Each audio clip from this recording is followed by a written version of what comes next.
جب اس کو ہم ورکرز لیتے ہیں اسلام کے اندر اس کو جائز مانا جاتا ہے؟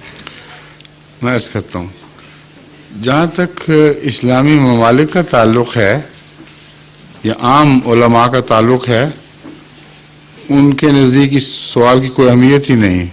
لوگ کرتے پھریں بے شک، ان کو کوئی پرواہ نہیں. خود بھی اسٹرائکیں کرتے ہیں، خود بھی دھرنے مارتے ہیں. لیکن جہاں تک جماعت احمدیہ نے اسلامی تعلیم کا مطالعہ کیا ہے، جماعت کی روح سے اسٹرائک ایکشن کی ضرورت نہیں ہے. دو باتیں ہیں. اول یہ کہ اسٹرائک ظاہر کرتی ہے کہ حکومت اپنے فرائض سے غافل ہے، اور سینسٹیوٹی حکومت کی ہونی چاہیے کہ وہ ضرورتوں کا نیچے اتر کے دھیان رکھے، اور اگر ضرورتیں جائز ہیں تو مطالبے کے بغیر پوری کرے، اور اگر جائز نہیں ہیں تو اسٹرائک ہو یا کوئی چیز ہو، وہ حکومت اس سے دبنی نہیں چاہیے، کیونکہ اصول کا تقاضا یہ ہے کہ غلط بات میں غلط دباؤ کے نیچے نہ آؤ.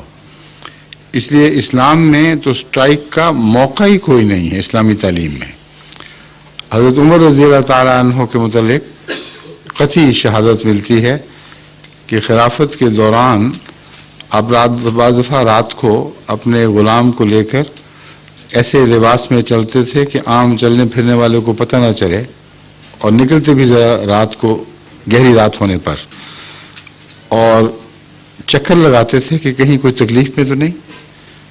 گھروں کے پاس سے گزرتے تھے، اندر سے اگر کسی کی دردناک چیخ آتی ہے، کوئی تکلیف میں ہے، تو فوری اس کا ازالے کی خود کوشش کرتے تھے.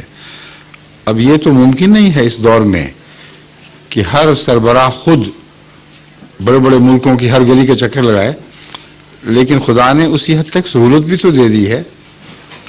اب تو جاسوسی کا نظام اتنا ترقی کر گیا ہے کہ گھر بیٹھے رائل فیملیز کے اندر کی باتیں لوگ معلوم کر لیتے ہیں، جو بدنیتی سے کرتے ہیں. مگر اگر نیک نیت سے عوامی ضرورتوں پر نگاہ رکھنے کے لیے جدید طریقے استعمال کیے جائیں اور پل پل کی خبر حاصل کی جائے تو یہ ناممکن نہیں ہے. اس لیے اصول وہی ہے کہ حکومت حساس ہو ان لوگوں کے لیے جن لوگوں کے اوپر وہ نگران ہے.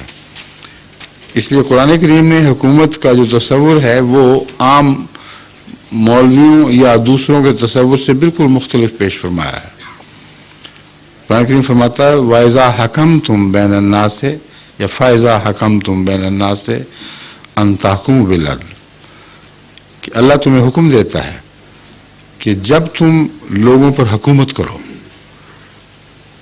تو کس چیز سے کرو؟ شریعت سے، قرآن سے، یا گرنتھ صاحب سے، یا ویدوں سے، کوئی ذکر نہیں. ان تحکموا بالعدل، تو محض عدل کے ساتھ حکومت کرو.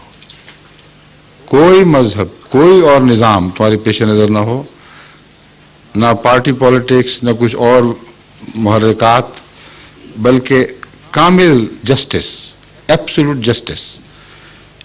اس کے سوا حکومت کا اور کوئی نظام نہیں ہے جو قرآن کریم پیش کرے. اور اگر ایبسولوٹ جسٹس ہو جائے تو پھر اور چاہیے کوئی نہیں، کچھ نہیں. جتنے احتجاجات ہیں دراصل یہ جسٹس نہ ہونے کے نتیجے میں پیدا ہوتے ہیں.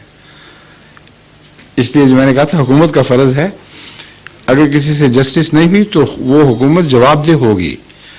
یہ دوسری بات ہے جو اسلامی حکومت کو، اگر وہ سچی اسلامی حکومت ہو، ایسے حالات قائم کرنے پر مجبور کرتی ہے کہ عوام کو احتجاج کی ضرورت پیش نہ آئے. کیونکہ خدا تعالیٰ نے دوسرا تصور یہ پیش فرمایا ہے قرآن میں بھی اور حدیث میں بھی کہ تم اپنے افعال کے جواب دہ ہو. اور آن حضرت صلی اللہ علیہ وآلہ وسلم نے تو یہاں تک فرمایا کہ ہر گھر کا سربراہ اپنے زیر نظر خاندان کے معاملے میں خدا کو جواب دہ ہے. وہ مالک نہیں ہے، وہ امین ہے، اس کے پاس امانتیں ہیں. یہ جس طرح ہر گڈریا بھیڑوں کے متعلق جواب دہ ہے جس کے مالک اور ہوں، اسی طرح ہر انسان اپنے نیچے اپنے ماتحت لوگوں کے جواب دہ ہیں. اس مضمون کو بڑھاتے ہوئے